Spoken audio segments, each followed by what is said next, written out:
오늘 전능하신 하나님 이런 제목 가지고 함께 말씀을 나누려고 합니다. 어제 저녁에 달 구경들 하셨습니까?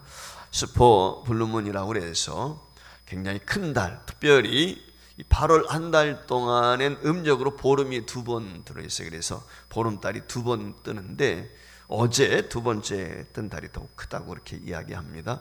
그래서 이제 14년 후에나 어제 떴던 그런 달을 볼 수 있다, 뭐 이런 얘기를 하는데, 과거에는 우리가 달 그러면 어떻습니까? 이태백이 놀던더라 뭐 그러면서 달을 바라보면 시를 쓰고 또 이와 같이 동화책에 나오는 그와 같은 이야기들을 하고 그랬습니다. 근데 오늘날은 어떻습니까? 여러분들 아시는 것처럼 달을 정복하고 어떻게 하면 달에서 사람이 살 수 있을까, 이런 것들을 연구하는 그런 시대가 되었죠. 이 말을 드리는 이유는 어디에 있냐면은 참 사람이 대단하다, 대단한 능력이 있다, 대단한 역사를 이루는 것이다, 이런 생각을 제가 지울 수가 없기 때문에 말씀을 드립니다. 옛날에는 강이나 바다나 산 같은 것을 보면은 두려움의 대상이었거든요.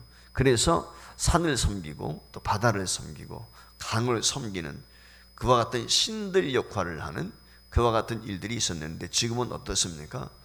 강을 막아가지고 댐을 만들고 바다에서는 어떻습니까? 배를 띄워서 이동을 하고 많은 물건을 나르기도 하고, 뿐만 아니라 바다에서는 많은 물고기를 잡아 올리기도 하고, 이와 같이 바다의 그 지하 자원들까지 개발해내면서 많은 사람들이 오늘날 과학의 이기를 누리는 그런 시대 속에 우리가 살고 있다는 것이죠. 이 말에 말씀을 드린 이유는 이처럼 인간의 힘이 참 무한하다, 지식과 지혜가 참 능력이 많구나, 이런 생각을 지울 수가 없습니다.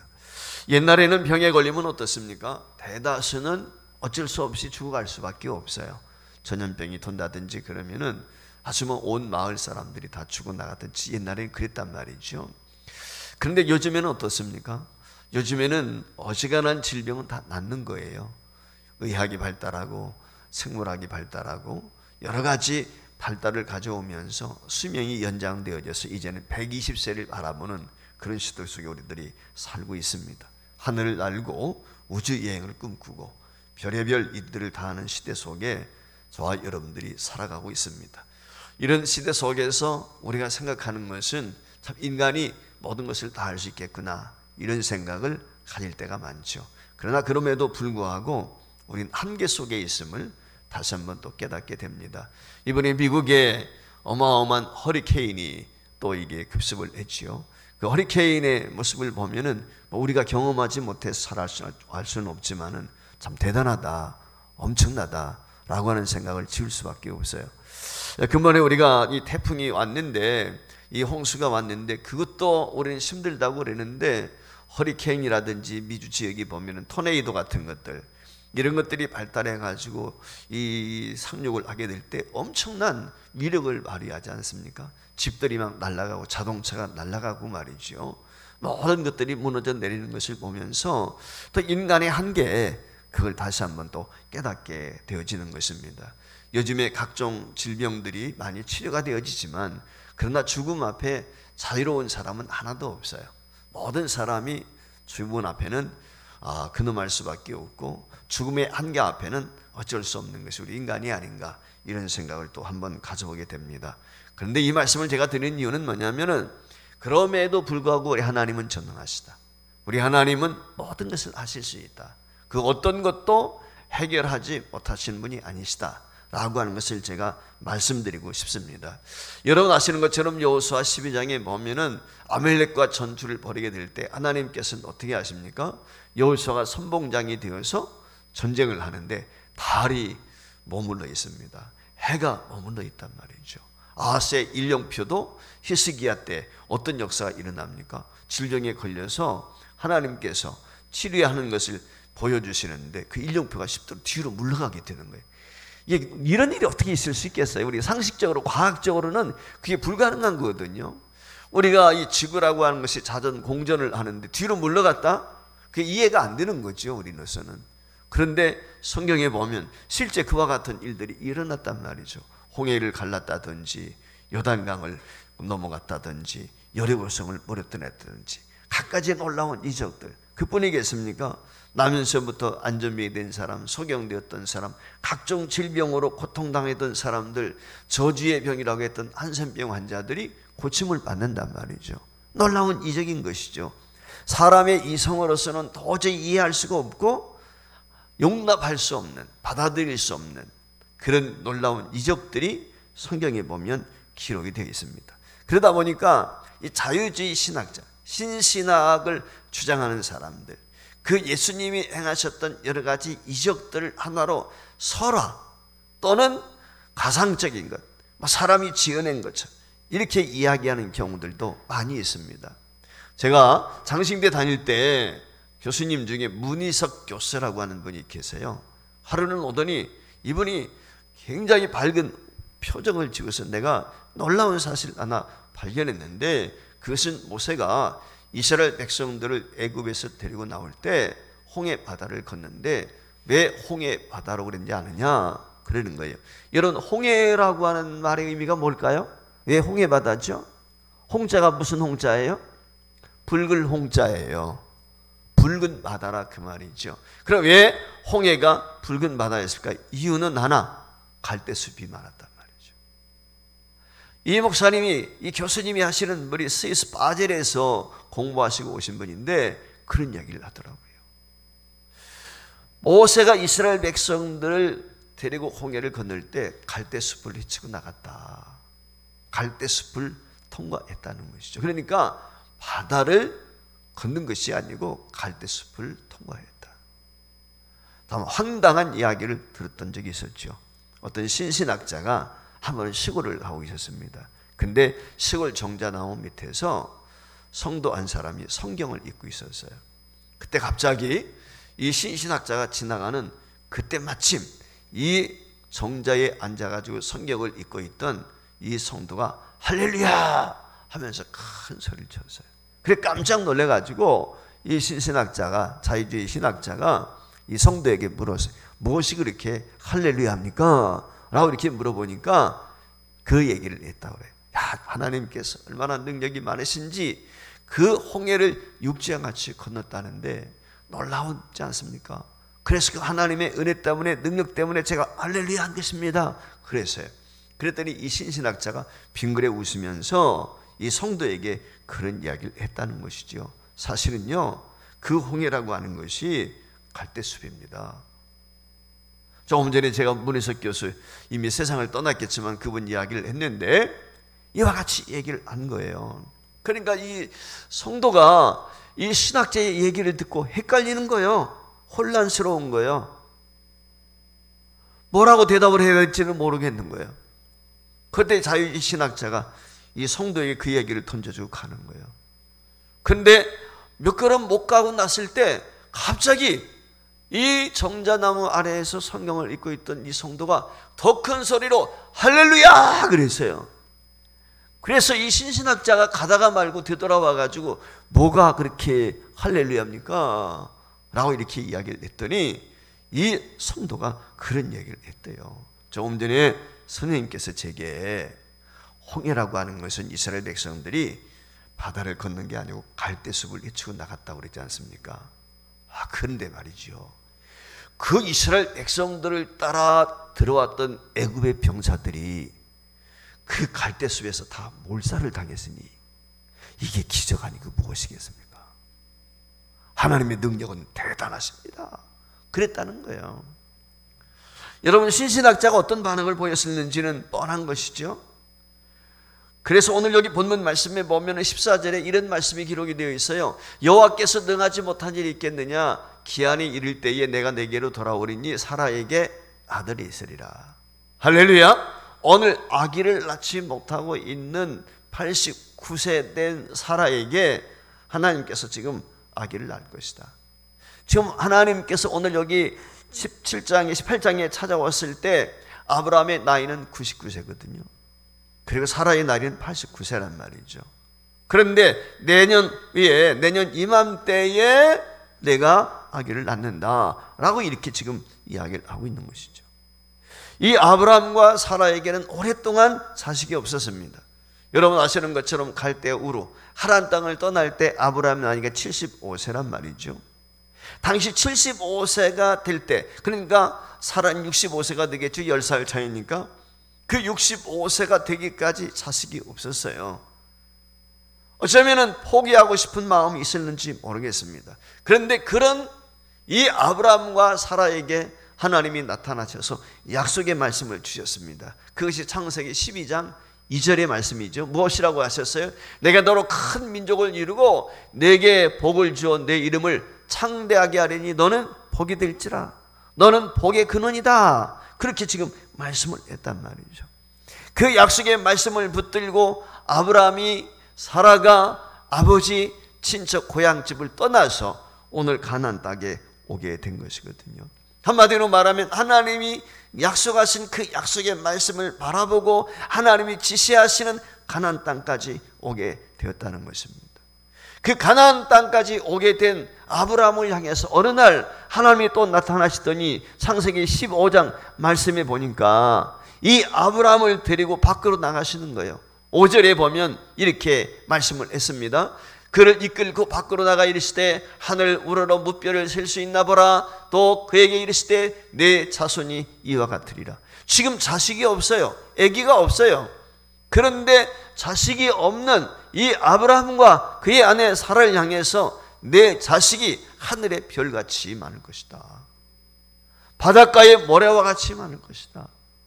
여러분, 자식을 낳지 못하고 있는 아브라함과 사라가 얼마나 많은 기대를 했겠습니까? 아브라함이 그 약속을 믿었단 말이죠. 그래서 하나님께서는 이 아브라함의 믿음을 보시고 그를 어떻게 여기서 의로 여기셨다. 그래서 창세기 15장 6절 말씀에 보면 이렇게 기록이 되어 있거든요. 아브라함이 여호와를 믿으니 여호와께서 이를 그의 의로 여기시고. 자식을 낳지를 못했지만 하나님께서 자식을 주신다는 약속의 말씀을 아브라함이 믿었다는 거예요.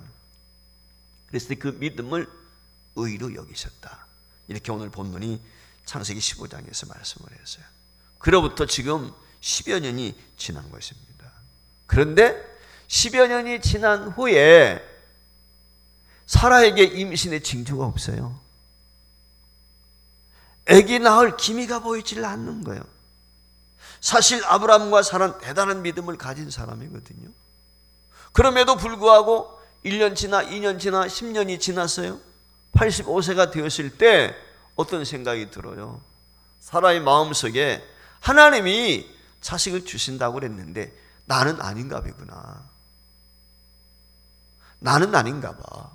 이제 경수도 끊어질 때가 되었고 한마디로 말하면 임신할 수 없는 나이가 되는 거예요. 그 시점에 이르게 되었을 때 하나님께서는 약속을 주셨는데 나는 이제는 자식을 낳을 수가 없나 봐. 이런 생각이 들고 사라는 그런 생각을 갖게 돼요.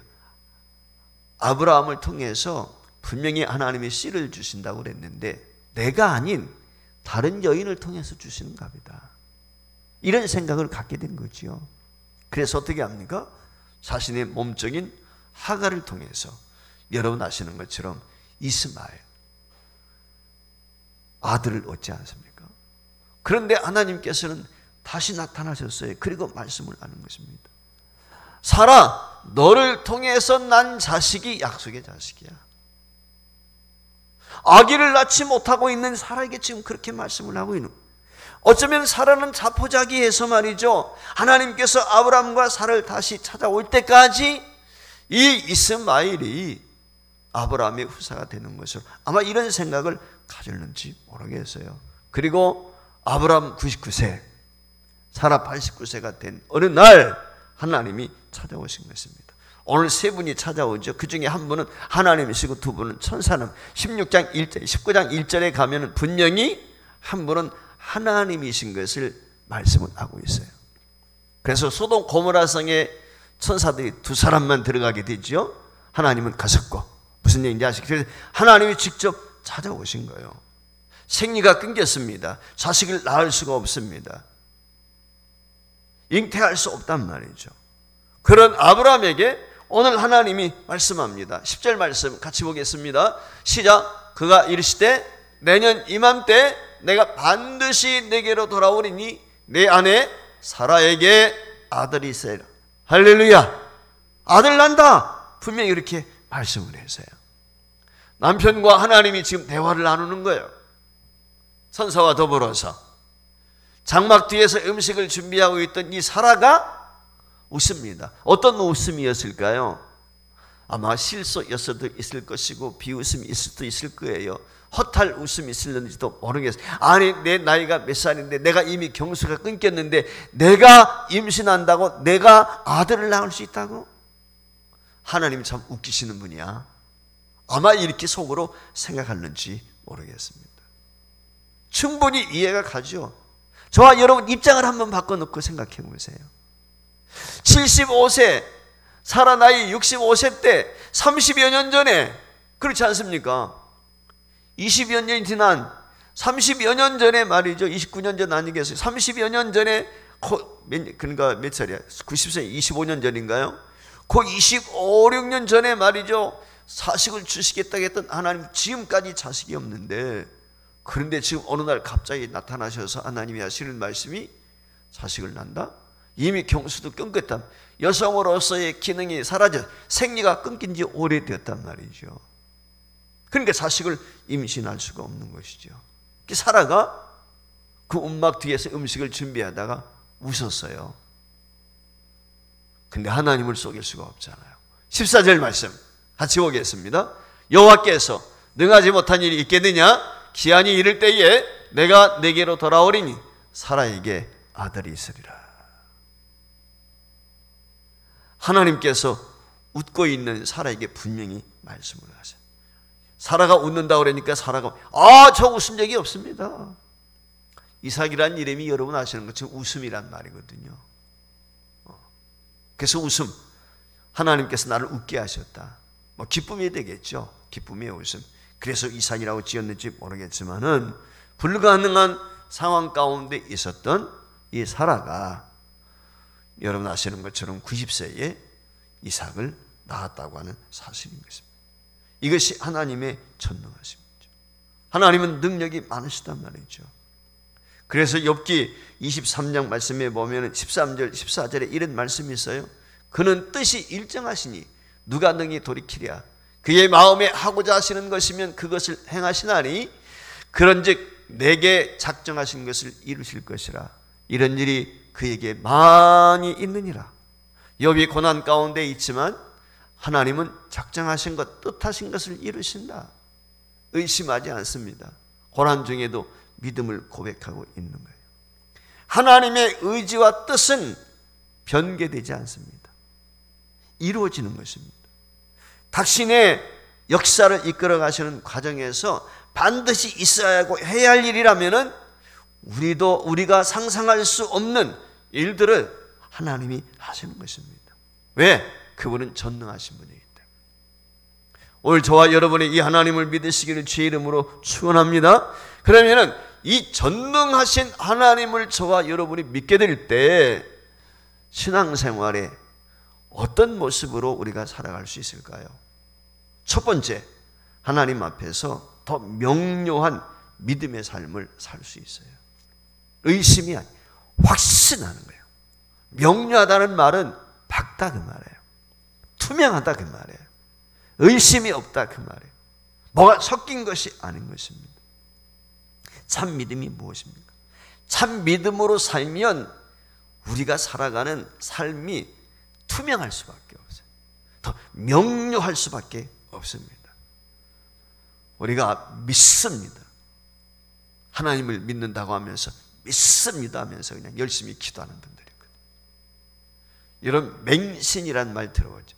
맹신은요, 의심하는 믿음과 대동소이한 동전의 앞뒤와 같아요. 맹신하는 사람들은요, 어떤 이적을 보든지 어떤 무슨 건을 보지 못하게 되면요, 이게 금방 사그라지고 말아요. 믿음이 변질되고 많습니다. 기도가 응답될 때는 좋아하는데 하나님 앞에 기도했는데 기도 응답이 없으면요, 이 맹신하는 사람들의 특징이 뭐냐? 금방 돌아서 버려요. 꼭 냄비에 물 끓는 것과 똑같은 거예요. 희미한 믿음, 어떻게 보면 맹신하는 믿음이나 희미한 믿음이나 대동소이한 것이죠. 그래서 오늘 우리에게 아주 명료한 믿음, 확고한 믿음이 필요한 것입니다. 상황에 상관없이, 관계에 상관없이 오직 하나님 안에서 믿고 바라고 기다리는 거예요.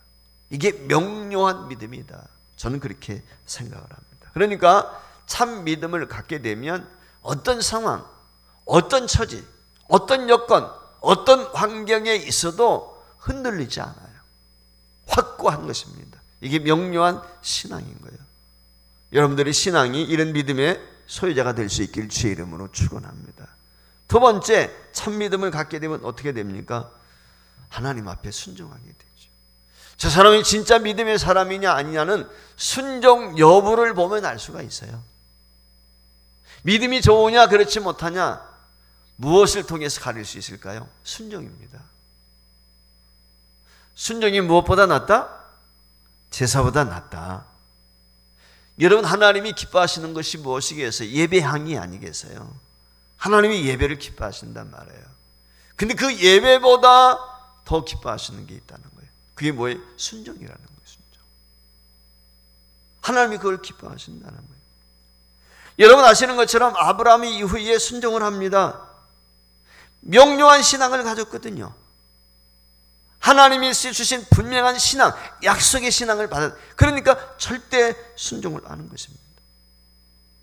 아브라함도요, 하나님의 약속을 받고 우리가 잘 아는 것처럼 하나님이 창세기 15장 6절에서 의로 여기셨다고 말씀을 했잖아요. 믿었을 때 바다의 별처럼, 하늘의 별처럼, 바닷가의 모래처럼 이렇게 내 자신이 많을 것이다 라고 하는 얘기를 했을 때 믿었다는 거예요. 그걸 하나님이 의로 여겨주셨다고 15장 6절에서 말씀을 조금 전에 우리가 생각했어요. 그런데 아브라함이 어땠어요? 이런 믿음의 소유자였는데 세월이 지나고 가나안 땅에 살게 되었을 때 기근이 들었어. 어디로 갔죠? 가나안 땅에 기근이 드니까 어디로 갔어? 애굽으로 갔어요.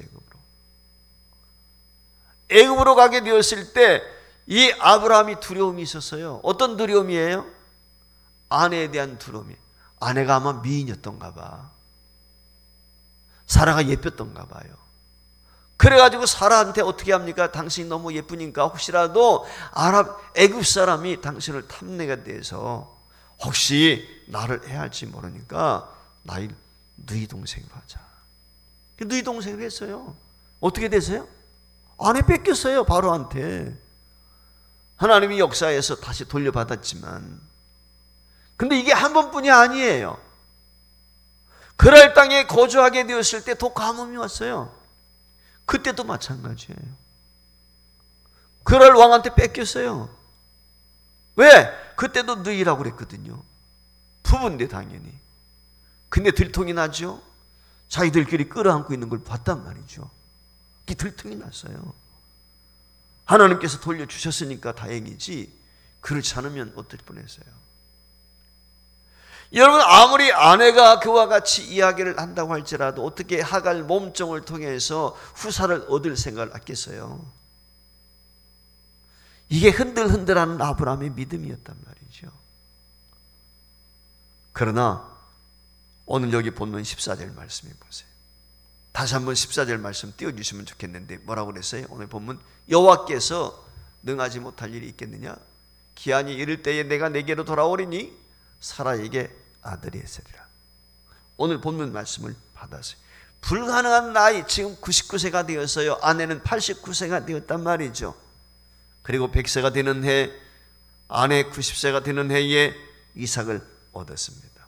그 이삭을 얻고 난 이후에 이 아브라함의 신앙의 모습은요, 이 아들을 얻기 전과는 180도로 달라요. 전혀 달라집니다.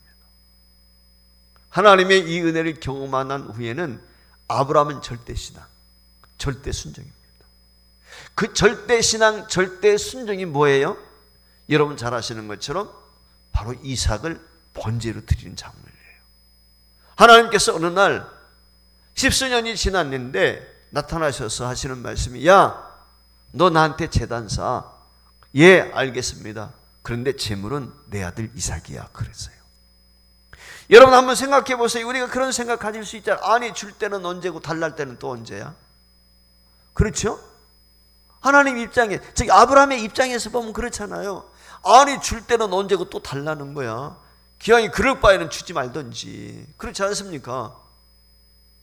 줬다가 뺏는 격이란 말이죠. 줬다가 뺐는데 뺏기는 사람의 입장은 어때? 차라리 없었으면 포기하고 살았을 텐데 하나님이 주셨잖아요. 근데 달라고 그러니까 그 충격, 그 마음의 고통, 그건 더 말할 필요가 없죠. 그런데요, 아브라함은 어떻게 합니까? 절대 순종합니다. 의심하지 않습니다. 그리고 3일 길을 모리아산까지 걸어간단 말이죠. 그리고 아브라함은 이삭을 번제로 하나님 앞에 드려요. 이게 무슨 얘기예요? 절대 신앙. 아브라함은 하나님을 믿은 거예요. 하나님께서 이삭을 살리실 것을 믿었다 그 말이에요.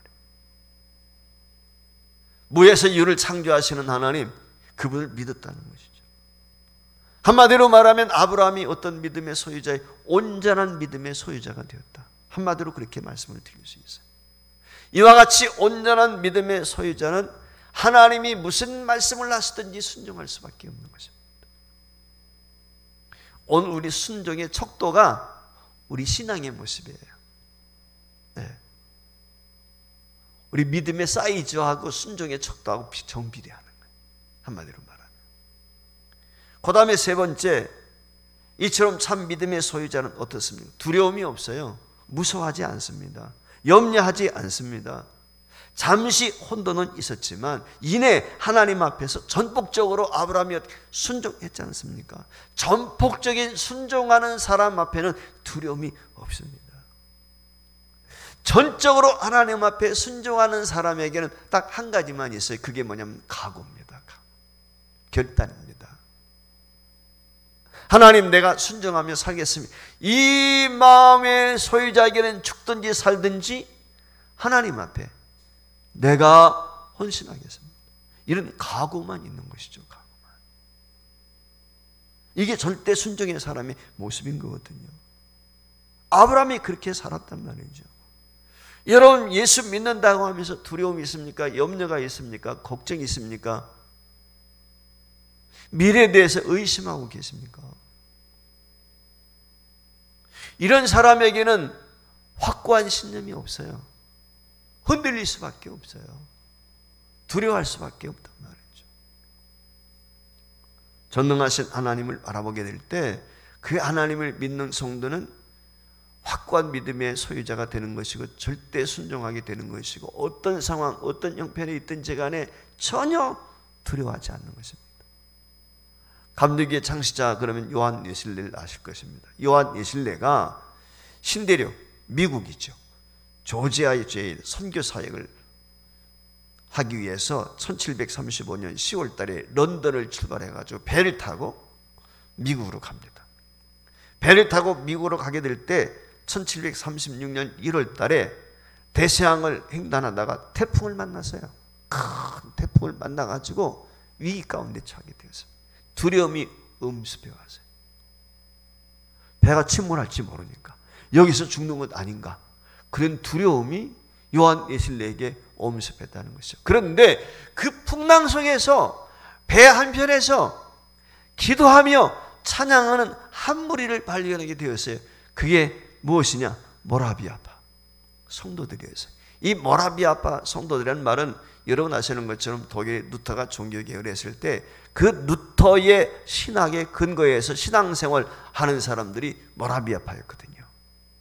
이 사람들이 자신들이 그 풍랑이는 바다 위에서 배가 출렁이고 언제 이 배가 침몰하는지도 모르는 상황인데 두려워하지 않고 두 손 들고 하나님을 찬양하고 감사하고 기도하고 있단 말이죠. 그 모습을 보고 이 요한 예실례가 그렇게 부끄러울 수가 없었다고 그래요. 도전을 받았다고 합니다. 그 후에 그가 영국으로 돌아가서 여러분 잘 아시는 것처럼 감리교 창시자가 되지 않습니까? 변화된 거죠. 확고한 믿음의 소유자가 되어서 흔들리지 않는 믿음의 소유자가 되어서 전능하신 하나님 그분만 의지하고 그 피폐했던 영국 사회를 개혁하는데 앞장서 헌신했던, 이게 요한 웨슬리의 삶이었다는 거죠. 오늘 우리도 그럴 수 있어요. 의심할 수 있어요. 염려, 걱정할 수 있어요. 그러나 주님을 만나 주의 음성을 듣고 확고한 믿음을 갖게 되면, 참된 믿음을 갖게 될 때 흔들리지 않고 순종하게 되고, 절대 순종하는 신앙의 소유자는 절대 두려워하지 않는 거예요. 염려하지 않습니다. 여러분이 걱정하고 근심하는 것이 여러분의 지금 신앙 현재 모습이에요. 여러분의 현재 모습이 어떤지 한번 스스로 돌아봤으면 좋겠어요. 유명한 설교가인 헨리 드러몬드라고 하는 분이 이런 얘기를 했어요.